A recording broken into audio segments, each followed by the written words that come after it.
Pag-uusapan po natin ay kung paano po tayo huhubugin o hinuhubog ng ating Panginoon. Forge. Hindi po ito yung pelikula. Alam ko, ang iba sa inyo ay napanood na ito. Pero alam ko na yung bawat isa sa atin ay pumapasok sa ganito. No? Ay pumapasok tayo, nakikipag-deal tayo sa Panginoon on our personal basis. Ang purge po ay isang kalagayan na kung sa metal, ito po ay kailangan dumaan sa apoy para ma-shape ang isang bagay into something. Ang ating pong pananampalataya ay nagsimula nang tayo ay tinawag ng ating Panginoon. Amen? Hindi po siya nagsimula sa buhay natin nung hindi pa tayo mananampalataya. Bagamat naririnig natin, for God so loved the world, wala pong epekto yon kung hindi po natin tinanggap ang Panginoon bilang Panginoon ang tagapagligtas ng ating buhay. So ngayong umaga, purihin po natin ang Panginoon, pasalamatan natin siya sa kanyang kabutihan. Pero bago po tayo magsimula, nais ko pong basahin muna natin yung isang verse na ating pong pag-aaralan ngayong umaga. Sa John 11:40, ang sabi po rito, ito po ay sinabi ni Jesus kay Martha. Then Jesus said, "Did I not tell you that if you believe, you would see the glory of God?" Tayo po ay sadaling manalangin. Ama naming Diyos, ang boses mo ang higit na lumutang. Ang boses mo ang siyang higit na marinig, Panginoon, ngayong umaga. Itago niyo po ako sa likuran mo. Wala pong saysay ang aking mga salita, ang aking iniisip o ang buhay na ito without your anointing, Panginoon. I-anoint mo po ang bawat isa. Maging bukas po ang aming puso, ang aming isipan. At sa aming hinaharap sa araw-araw, Panginoon, ng buhay nito, hindi po madali, Panginoon, na araw-araw parang humaharap kami sa giant. And we're just like David sa buhay na ito. But one thing, Panginoon, ipaglalaban niyo po ang bawat isa sa bawat gulayat na aming pong kinakaharap. Marami pong salamat, Ama, sa iyong patuloy na pagpisan sa lugar na ito. Ikaw po ang maluwalhati at mapuri sa umagang ito sa pangalan ni Jesus. Amen. Forge. Dito po makikita natin kung paano po dumadaan si Mary and Martha dito po sa mga bagay na ito. At alam ko po, maging tayo man, gusto ko lang pong mabigyan din ng background itong itong ating tatalakayin.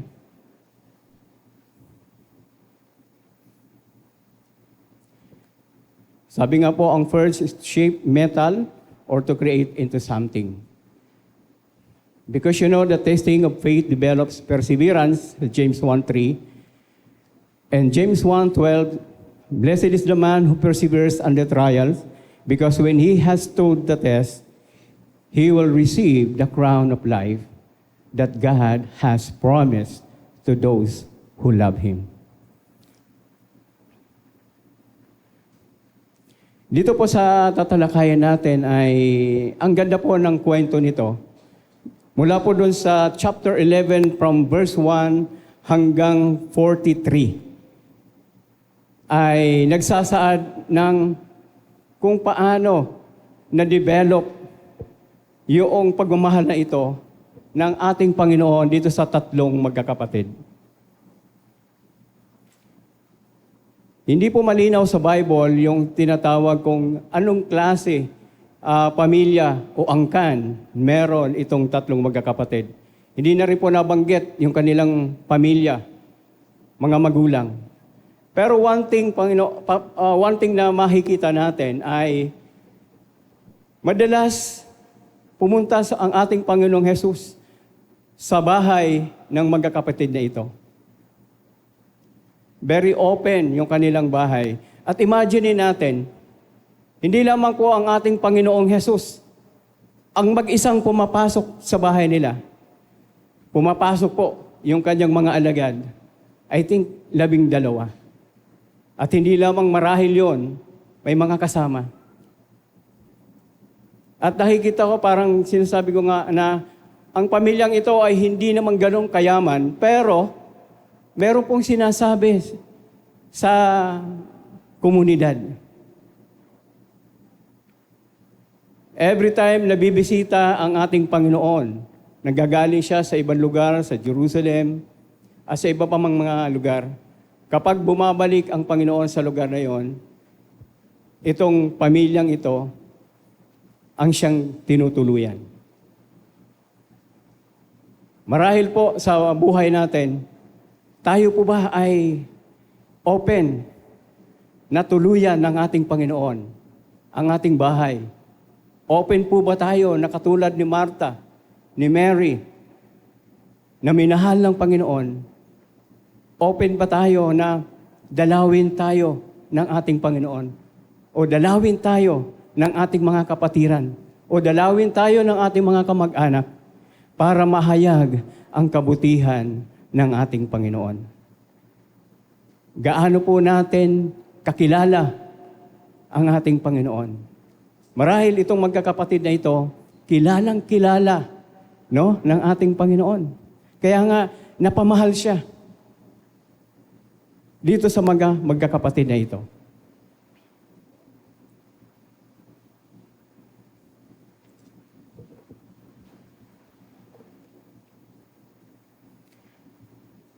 Ang tanong dito ay, why Jesus loved these folks? Ito po ay taga Bethany. Si Mary na parating nandoon sa paanan ng ating Panginoon, nakikinig ng salita ng ating Panginoon. The voice of truth. Hindi po niya alintana kung ilan o sino o anumang kalagayan.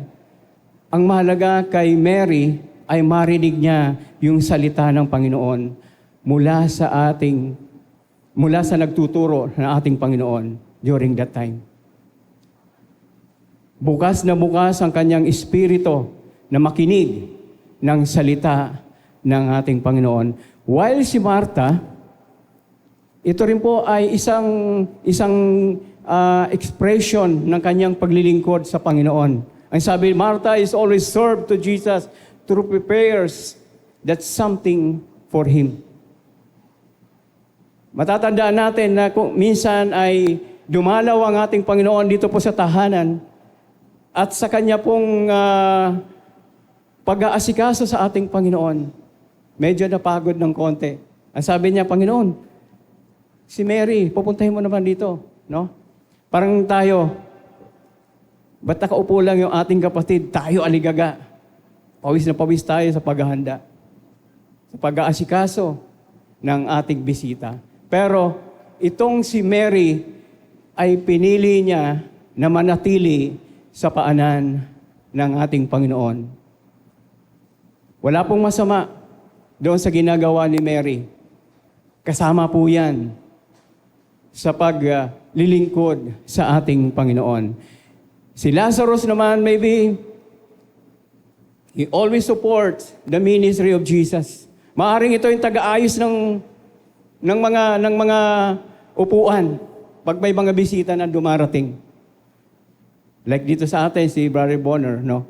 Ay siya yung nag-aayos dito ng upuan. At minsan napagkwentuhan namin. May mga upuan tayo dito na sa bandang unahan na bakante. Sabi nga, pagka namigay ang gobyerno ng ayuda, nag-uunahan. Di ba? Nag-uunahan ang mga tao.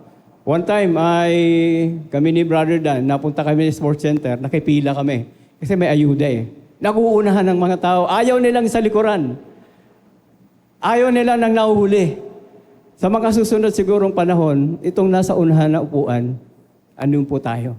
Para yung mga darating na mga bisita o malilate, ay dun po sa hulihan.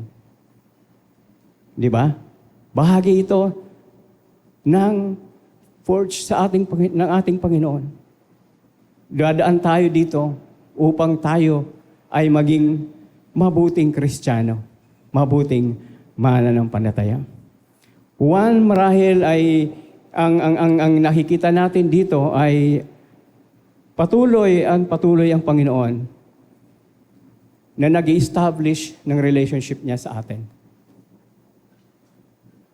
Siguro ang iba sa atin, bago ma-develop o ma-establish yung relationship, ang una naming naririnig noon ay yung pag-iibigan ni Florante at Laura. Hindi ko alam, yung mga kabataan ngayon, kung sino yung kanilang naabutan. Baka yung mga K-pop na. Yung dalawang na sila rin na nagkatuluyan na Korean na ang istorya ay napadpad lamang siya roon dahil nga sa mayaman nitong babae, sumabit yung kanyang parachute sa isang lugar. Naalala niyo ba yung kwento na yon? Ayun, crash landing. No? At doon, pinakita kung paano sa una, syempre, naalala ko yung sa amin ni Sister Cora, nung bago ma-establish yung aming pag-ibig. Inis na inis siya sa akin. Kaya kayo mga babae, huwag kayo maiinis sa lalaki, baka makatuluyan nyo. Inis na inis siya sa akin, pero one time, na-impress siya. At habang tumatakbo yung panahon, binigyan ko siya ng Bible. At alam niyo po ang sabi niya, bakit tayo na ba? Kasi I think parang 1 month na ba yun? Yeah, 1 month. Mananampalataya tayo eh. Hindi na tayo kailangan magbigay ng mga roses. Tsokolate. So iba, nagbibigay. Okay lang yan, walang problema. Pero yung sa akin kaiba, Bible po ang ibinigay ko sa kanya. At sa tanong niya, bakit? Tayo na ba? No? Hunihubog, ang relasyon ay hindi lamang ito ay overnight. Katulad po ng magiging magkaibigan ng ating Panginoon. Hindi lamang po isang beses napunta ang ating Panginoon sa bahay, sa Bethany, sa bahay ni Marta, ni Maria, at ni Lazaro. Kung hindi along the process na develop po yung pag-ibig ng ating Panginoon dito sa magkakapatid na ito. And this chapter 11, wala pong ibang na-record sa Bible, even in the Old Testament, in the New Testament, na maliban doon sa verse na 11:35. Ano po yon? Alam niyo po kung ano yon? John 11:35. Ayan. Imagine ninyo kung gaano kamahal ng ating Panginoon si Lazarus. Imagine natin kung gaano kamahal niya ang magkakapatid na ito. Relationship, the state of being connected. Mahirap po yung tinatawag nating may relasyon, pero wala naman kayong pag-uusap, walang mga pag-check, no? Walang pinababayaan, hindi po relasyon 'yon. Ang ating pong Panginoon at ang mga kaibigan niya, si Mary, si Martha, actually, during the course nitong chapter 11 na ito, sa verse 1 pa lang, sinabi na po ni Mary, pinabalita niya na sa ating Panginoon, ang mahal mong si Lazarus ay mayroong sakit.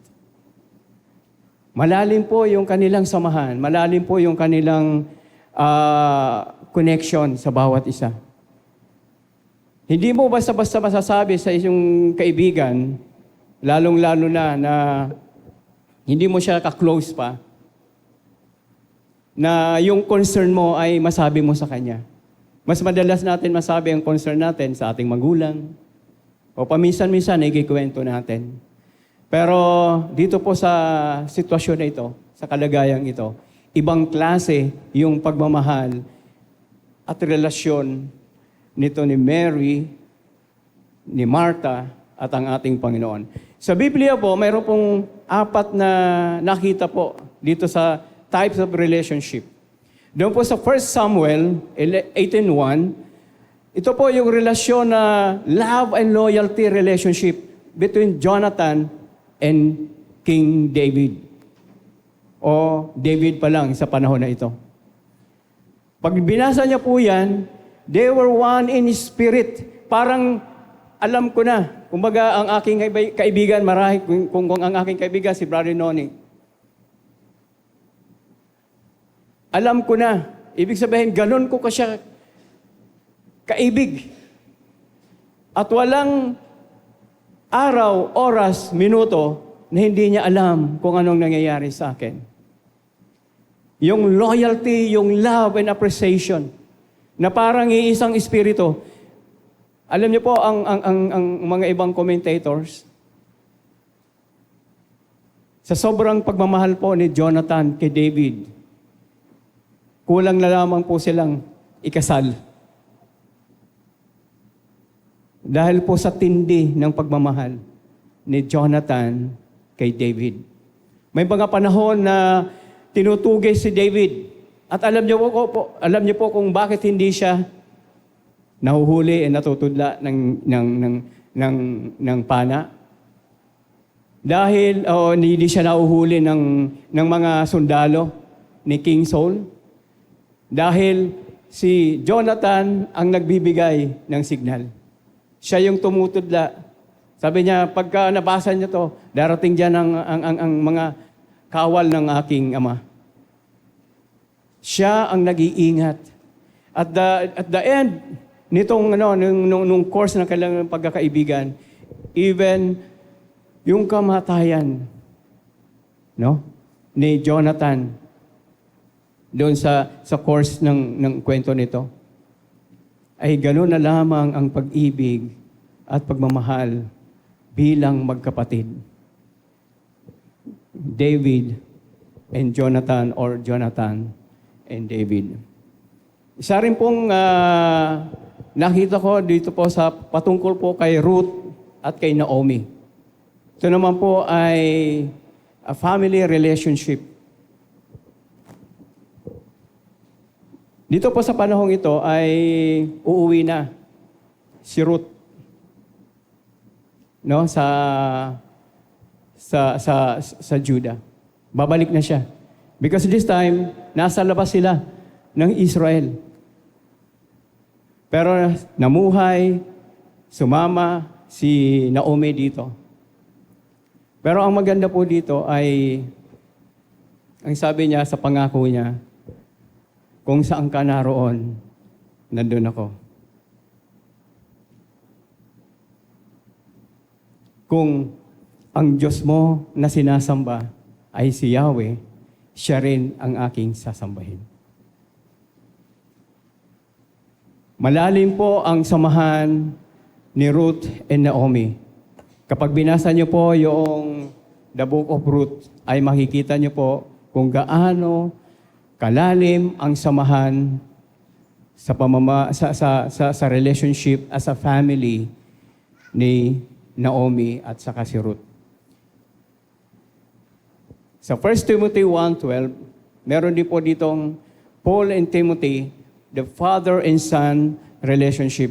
Ito po ay parang sinasabi ni Saul o ni Paul kay Timothy, siya yung aking anak.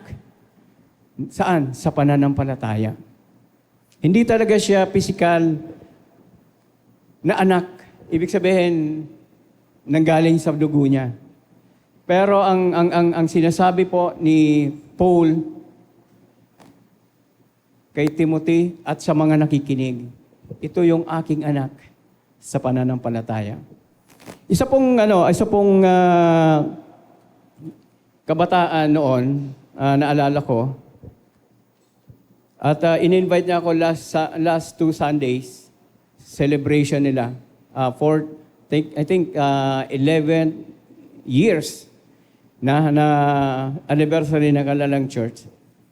At sinasabi niya sa akin, alam niyo po, Kuya Orly, hindi niyo na siguro maaaring matandaan o maalala. Pero ikaw yung aking naging mentor.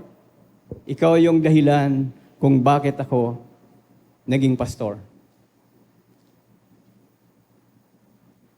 Minsan sa puso natin, sa isipan natin, sa ating paglilingkod, sa dami po ng ating nabahagian na salita ng Panginoon, minsan hindi na natin maalala. Pero ang nakakataba po doon, yung balik ng Panginoon, yung balik na sinasabi niya. Alam mo, Brother Orly, ikaw ang dahilan kung bakit ako naging mananampalataya. Ang ganda po yung announcement kanina, marahil gagamitin tayo ng Panginoon dito po sa evangelism na ito. First time niya pong umattend sa church noon at ipinasa siya sa akin, isang kabataan. Hindi lamang po siya ordinaryong kabataan, siya po ay kabataan sa simbahan sa Aglipay. No? Siya yung, ano ba yung nagdadala kumisa ng cross, sa tawag doon? Sakristan. No? Siya po ay isang sakristan. At sabi ng isang kabataan, Kuya Orly, bahala ka na dyan. Evangelize mo na to. At ginawa ko po yung ating tungkulin. At hindi po kami nagkita more than siguro mga 30 years o more than 30 years. At kami kailan ay nagkita kami. At ang unang bungad niya sa akin, ikaw ang dahilan. Hindi po yung kantang, ikaw ang dahilan ng kanyang paglayo. Kundi ikaw ang dahilan kung bakit ako naging mananampalataya. Ang sarap po na merong isang tao na babalik sa atin at hindi nasayang yung ating pagbabahagi ng salita ng Panginoon. Na isang araw may lalapit sa'yo, salamat kapatid, salamat brother, salamat sister. Ikaw ang ginamit ng Panginoon upang ako ay maging mananampalataya. Upang ako ay magpatuloy sa pananampalatayang ito. Siya po ngayon ay isang pastor. Nagsimula siya sabi nga niya, nagsimula yung church na yon na mga around less than 20. Pero ngayon, alam niyo po kung ilan sila, it's more than 100. At doon ko po nakita kung gaano kamahal ang ating Panginoon. Mula sa kanyang kapangyarihang salita, makapangyarihang salita, hindi po nasayang. Pagtulong at pag-abot natin sa mga tao, hindi po yan masasayang. Sabi nga ng Panginoon, maging ang ating kaaway, bigyan mo siya ng malamig na tubig, isang basong malamig na tubig. Naglilingkod na tayo sa Panginoon. How much more if we share the Word of God to those in need? Ay masigit nating makita ang kabutihan at kaluwalhatian ng ating Panginoon. Sa John 11:5, binabalikan lang po natin, ang pagmamahal po ng ating Panginoon dito po sa mga magkakapatid na ito ay gayon na lamang. There is an spiritual friendship beyond doon sa physic. No? Minsan, gaano ba natin kakilala ang ating kaibigan? Siya ba yung ating pinagsasabihan ng lahat ng ating mga problema? Kung minsan, hindi natin masabi sa ating magulang, hindi natin masabi sa ating kapatid, nasasabi lamang natin to sa ating mga kaibigan. Pero, yung kaibigan to the max. Hindi basta-bastang kaibigan. May mga tao tayo, may mga kaibigan na kapag dumanas tayo ng ganitong sitwasyon, ay, umalis ka na dyan. Mas lalo ka lang nahihirapan. Dati yung buhay mo maayos eh. Nung sumunod ka sa Panginoon, parang ba't nagkaganyan? Bakit nagkaganyan? Pero ang ati pong kaibigan na mananampalataya at super close, ang ipapayo sa iyo kaagad, manalangin tayo. Hingin natin ang gabay at tulong ng ating Panginoon. Totoo, maaaring wala tayong maibigay na isang bagay para sa Kanya. Pero isa po yung ating nakikita na ang tunay na kaibigan, walang iwanan. Kahit sa gitna ng mga pagsubok. Sabi nga po, makikilala mo ang isang tao kapag nakatulog ka o nakatulog ka sa kanilang bahay. Totoo po ba yun? Sino nakikitulog sa ibang bahay? Makikilala mo daw ang isang tao kapag nakatulog ka o nakitulog ka sa kanilang bahay. Ang church po ay sanay na makitulog. Pag may camp, di ba? Sama-sama tayo. Mga babae, mga lalaki. At kilala na rin natin ang bawat isa. Pero, may mas malalim pa na dapat natin makilala at higit sa lahat ang ating kaibigan, ang ating Panginoong Hesus. Sabi niya, hindi ko na kayo tatawaging servant. Tatawagin ko na kayong kaibigan. Malalim na po yung relationship na in-establish po ng ating Panginoon sa buhay natin. Pangalawa,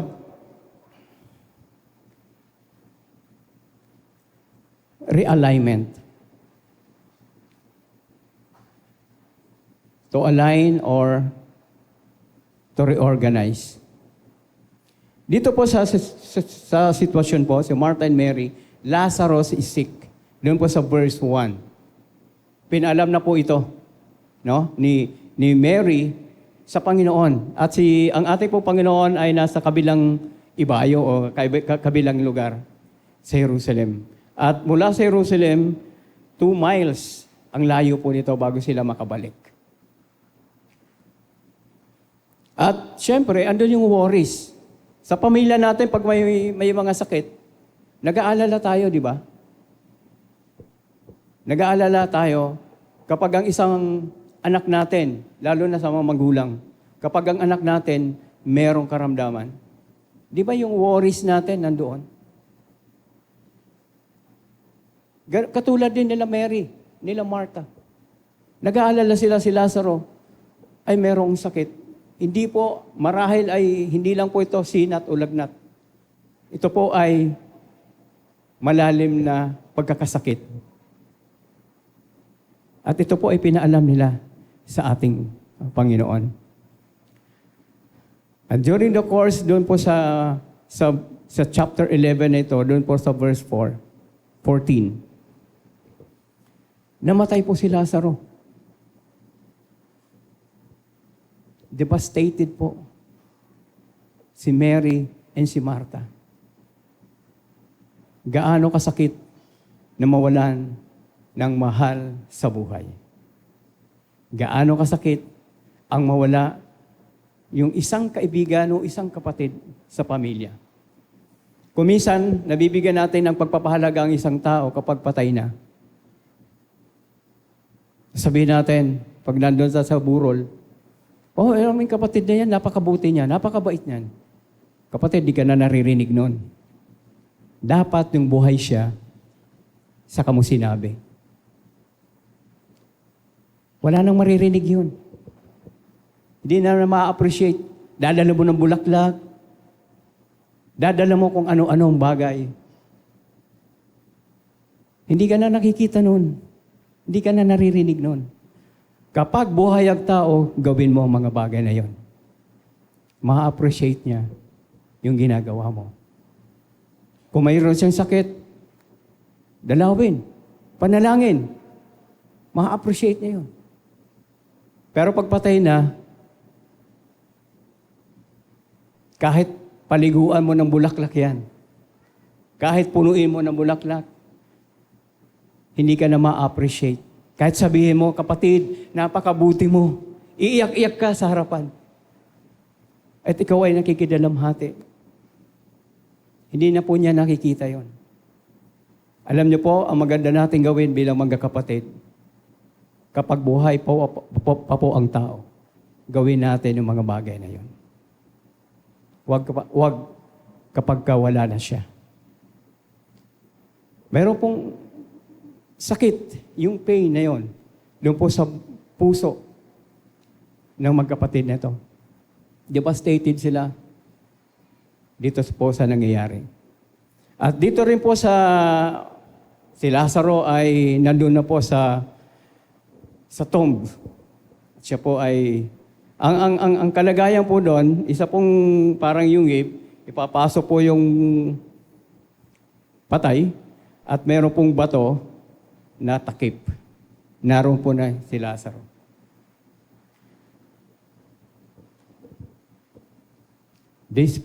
Desperado na po. I mean, kuminsan, dumarating po tayo sa point. Kami po, ako ay nagpapasalamat din ako sa Panginoon. Kasi kung hindi dumadaan sa ganito, hindi po titibay yung aking pananampalataya. Kami, ni Cora at ang aking pamilya. Sinimulan po ang business na ito ng glass and aluminum na masaya. Na merong product, na merong trabaho, at araw-araw, meron kami ginagawa, deliver dito, install doon, punta rito, punta doon. It seems na para bang wala nang katapusan. Pero dumating po yung point na wala po kaming gawa. Yung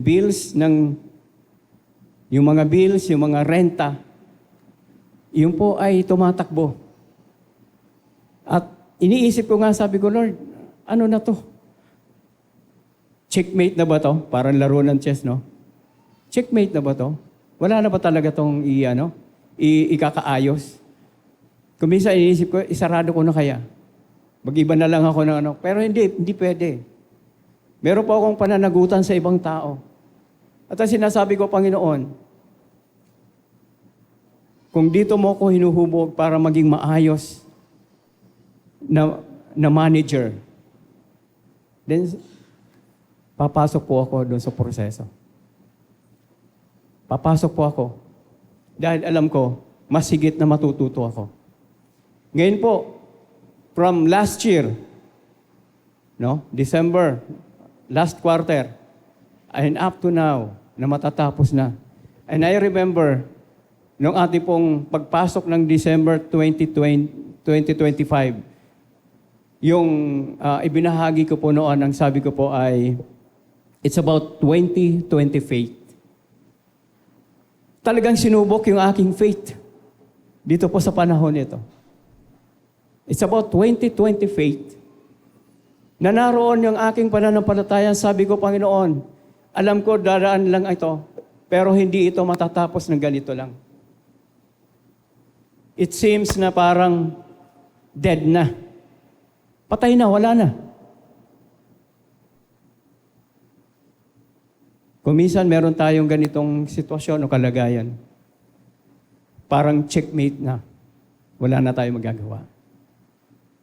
Devastated ang ating kalagayan.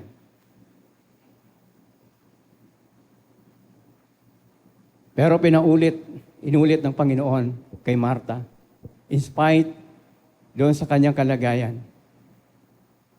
Tuwing magkikita sila ni Mary, ni Martha ng ating Panginoon, para bang Pilipino, Panginoon, Lord, sana maaga ka o nakapunta ka rito. Hindi sana namatay si Lazarus. Hindi sana siya natigok. Kasi ang alam ng mga ni Mary and Martha, nagpapagaling ang Panginoon. Yung bulag, binigyan niya ng paningin. Yung pilay, pinalakad niya. At dito sa course na ito, iyon ang gustong mangyari ng mga kapatid. Sana sana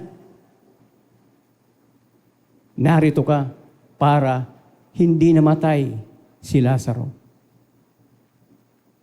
Pero wala pong wala pong masama. Sana nandito ka. Kuminsan, may mga sitwasyon tayo na sinasabi natin, instead na sabihin natin, Lord, salamat po sa sitwasyon na ito. Sana nandito ka para na-save yung aming relasyon, na-save yung aking pananaw, yung perspective ko. Ang pananaw po na ni Mary, ni Martha dito sa sitwasyon na ito ay ang nakikita nila yung naranasan lamang nila. But there's something that Jesus wants to give dito po sa magkakapatid na ito. Ang sabi niya, hindi ba't sinabi ko sa iyo, kapag ikaw ay nanampalataya o naniwala, makikita mo ang kaluwalhatian ng Diyos. May mga sitwasyon tayo, kung minsan gusto na natin give up. Pero it reminds us, to Martha, to Mary, this reminds them, again, to believe. In spite doon sa sitwasyon na kanilang kalagayan, nawalan sila ng kapatid, marahil nawalan ako ng negosyo, nawalan ako ng pera, nawala yung aking dreams, nawala yung aking tinatarget. Pero,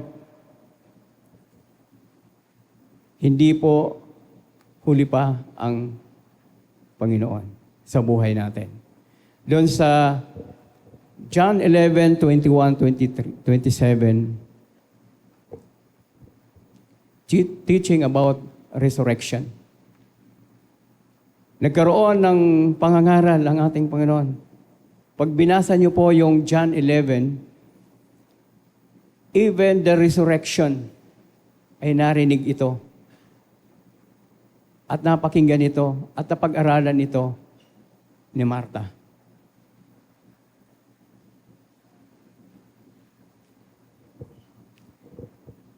Ang nais ng Panginoon ay to realign or realignment of our earthly mindset to a kingdom mindset. Kumisan tayo po kapag nandun na sa mga problema, ang nakikita natin yung earthly mindset natin, imposible na to. Wala na itong magagawa.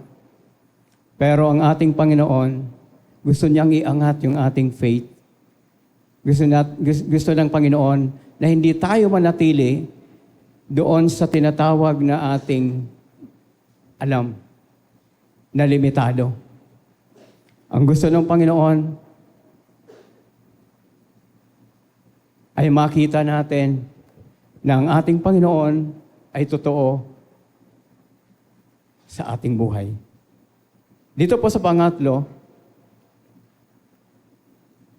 reaffirm to strengthen. Tulad nga po ng sinasabi ko sa inyo kanina, na si Lazaro ay nagkasakit, no? Namatay at inilibing.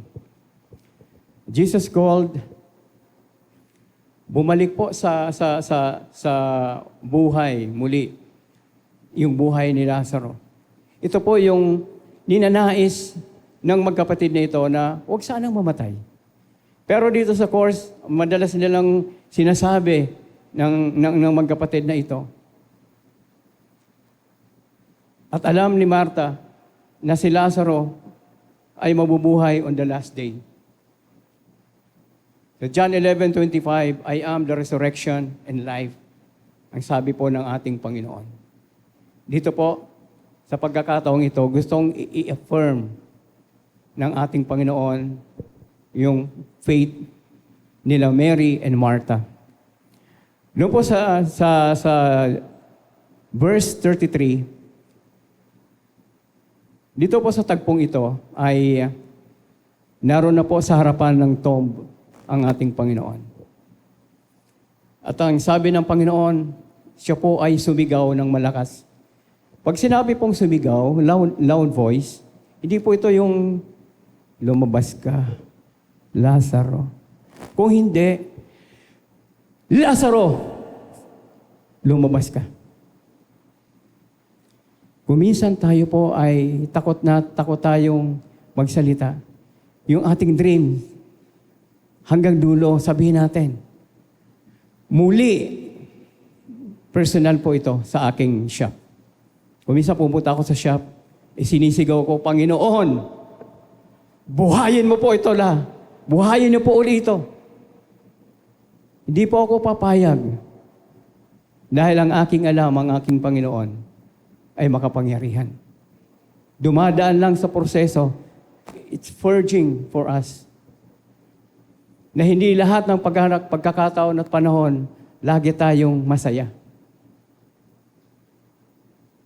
Meron pong pagkakataon na kailangan baguhin yung ating character, yung ating attitude, kung gaano ito nabago. Alam niyo po, preparation lang po ito habang tayo narito. Kapag tayo po ay nasa Panginoon na, handa na tayo makisalamuha, makipag-fellowship sa iba pa nating mga kapatid. Kuminsan tayo dito, nagkakasamaan ng loob. No? Meron tayong bagay na gusto natin pero hindi mangyari. This process, ang sabi nga, isang matalas at matibay at magandang samurai, dumadaan doon sa pagpapanday ng blacksmith. Katulad din po natin sa atin buhay, dumadaan po tayo sa mga pagsubok. Dumadaan po tayo para i-purify yung ating character, yung ating attitude. At nang sumigaw po si Jesus with a loud voice, Lazarus, come out! The dead man came out. Jesus said to them, take off the grave clothes, and let him go. Hindi po pinayagan o hindi lamang po nabuhay si Lazaro sa pagkakataong yon, kundi pinaalis niya yung graves. Tulad po natin, mga kapatid, kapag ang isang bagay ay binigay sa atin ng Panginoon, though it seems na parang walang nangyayari, it seems na ang hirap, pero kapag ipinagkatiwala natin sa Panginoon, wala pong imposible sa Kanya. Kung ang patay ay binuhay ng Panginoon, how much more? Ano man po yung ating nasa puso, ano man po yung ating kalagayan, kaya niyang buhayin, kaya niyang palakasin, kaya niyang ibigay ang mabuti para sa inyo at para sa atin. Huwag po tayong titigil at hihinto sa pananampalatayang ito. Ako po ay naging mananampalataya sa 1985. Hindi po madali. Hindi po madali na lumakad, no? Sa pagiging mananampalataya. Marami pong pagsubok, ups and down. May panahon nga na parang gusto mo nang give up. Pero andyan ang banal na Espiritu na siyang patuloy na nagre-remind, go on. Don't stop. Maniwala ka lang. Sumunod lang tayo sa ating Panginoon. First is to shape and build our character into the image and likeness of Him. So 1 Peter, dito na po tayo magtatapos. 1 Peter 1:7, our faith in character and endurance is tested by fire. Katulad po ng blacksmith. Ang blacksmith po natin ay ang ating Panginoon. Dinadaan tayo doon sa fire para mas lumabas at lumutang kung sino tayo. Kung anong klase tayong mananampalataya. Yung ating character, yung ating pananampalataya, kung minsan pagka pag dumarating na tayo dito sa may mga problema tayo, minsan blurred na yung paningin natin sa ating Panginoon. Parang ang labo. Parang hindi natin makita ang ating Panginoon. Parang ang layo-layo na niya. Ayaw po ng Panginoon, napapasok tayo sa kalangitan nang hindi na bago yung ating faith, yung ating character, yung endurance ng ating pananampalataya. Marahil, nakikita na natin yung mga senyales. Way back 1985, sinasabi na malapit nang pumarito ang Panginoon. 2025 na tayo. At sinasabi pa rin, malapit nang dumating ang ating Panginoon. Manatili tayo. Huwag tayong gi-give up. Mas masarap. Sabi ko nga po kung ang buhay dito sa lupa, napakahirap Pati ba naman sa kabilang buhay, mahirap pa rin. Hindi na po ako papayag nun. Gusto ko na ang buhay ko, pagdating sa kabilang buhay, masaya, masagana. Dahil ang Panginoon ang naghanda sa akin.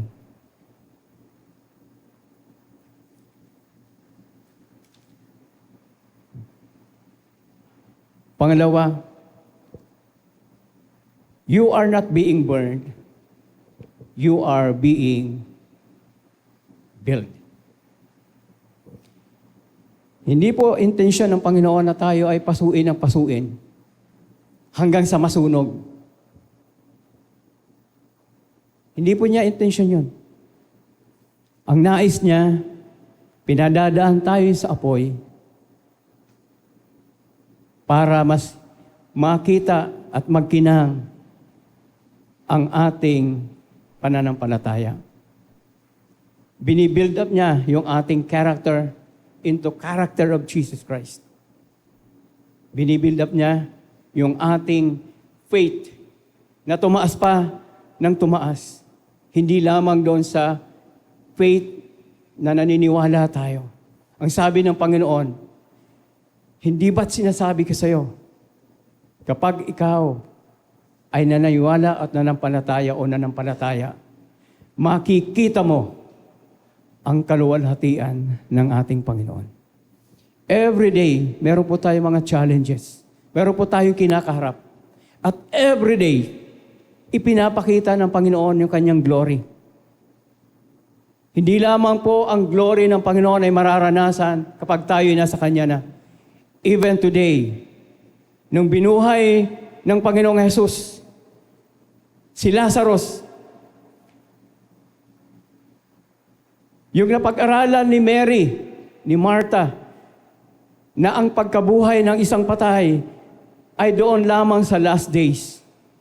Pero pinatunayan ng Panginoon, even the time, nung panahon nila, pinaranas ng Diyos, pinaranas ng ating Panginoong Yesus, na buhayin si Lazaro. Maaring na late ang ating Panginoon. Ang sabi nga ni Martha, ni Mary, 4 na araw nang patay si Lazarus. At nung sinasabi ng Panginoon, buksan nyo, ipagulong nyo na yung takip doon sa libingan. Pinipigilan pa. Panginoon, wala. Wag. Parang sinasabi niya, 4 na araw na yan. Mabaho na yan. Maamoy na yan. Hindi masangsang na yan. Pero hindi po napigilan ang ating Panginoon because Jesus wants beyond or deeper faith na in-establish niya na dito kay Mary and Martha. Alam niyo po, nung simigaw ang ating Panginoon, Lazarus, lumabas ka. Naglakad po si Lazarus, lumabas. May balot ng sa ibang bansa may ganyan eh, pero dito wala na eh. Yung bang binabalot pa. Hindi lamang po binuhay niya si Lazaro. Kung hindi, ang sabi nga, kapag binuhay ka o pinagpala ka ng Panginoon,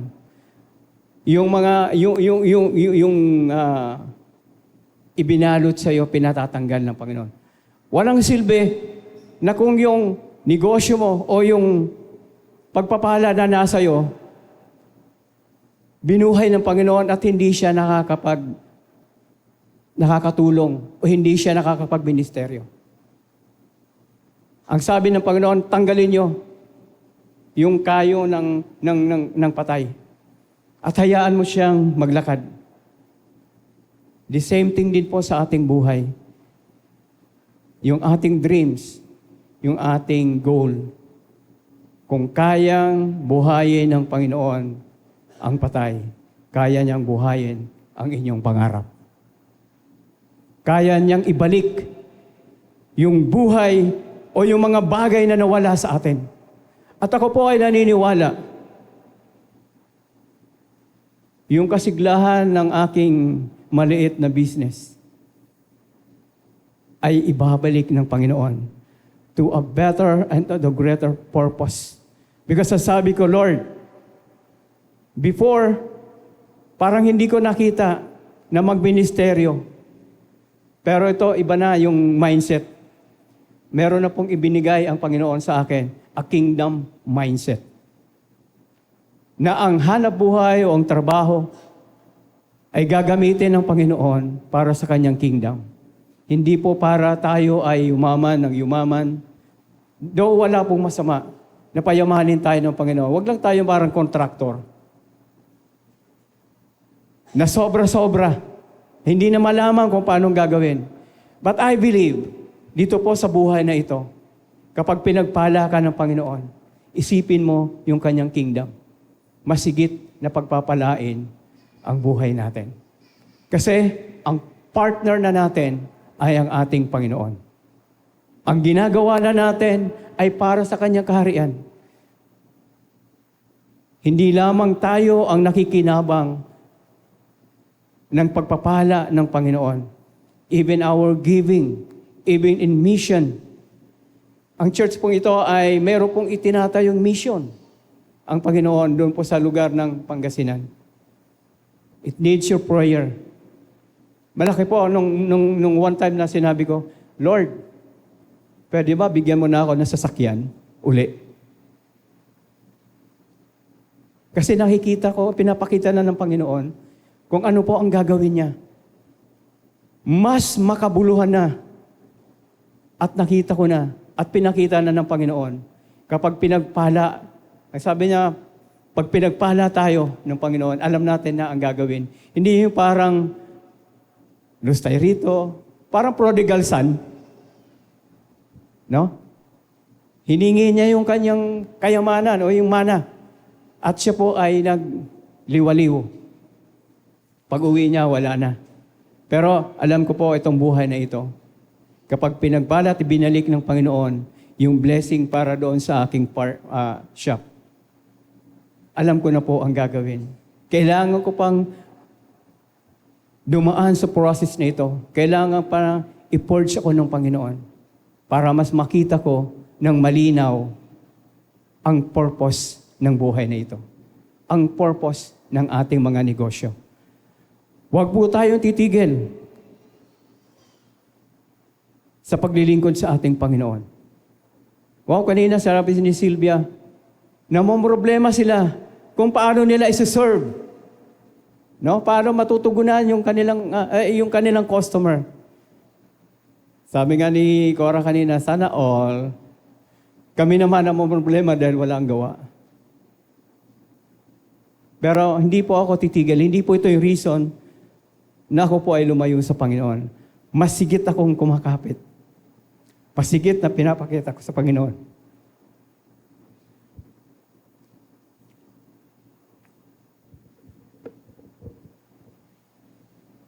Pagsubok lang ito. kaya kang palampasin ng Panginoon.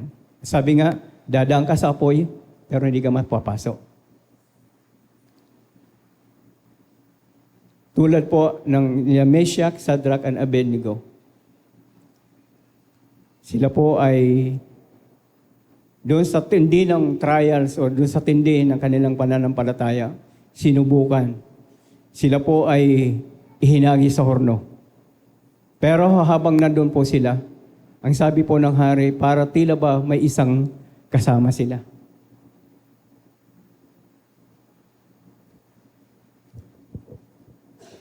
Tatlo silang ipinasok.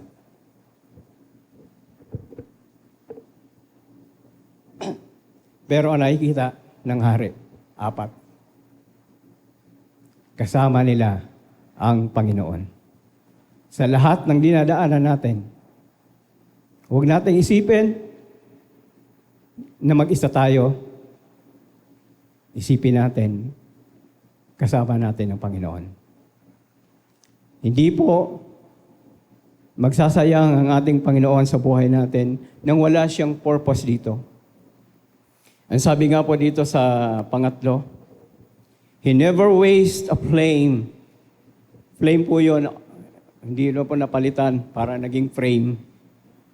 He never leaves His work unfinished.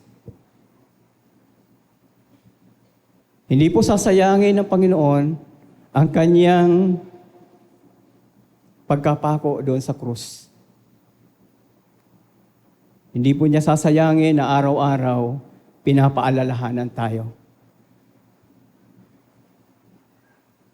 At hindi niya tayo iiwan na hindi pa tapos ang paggawa sa atin ng ating Panginoon. Dito po sa Philippians 1:6, ito po ay isa sa mga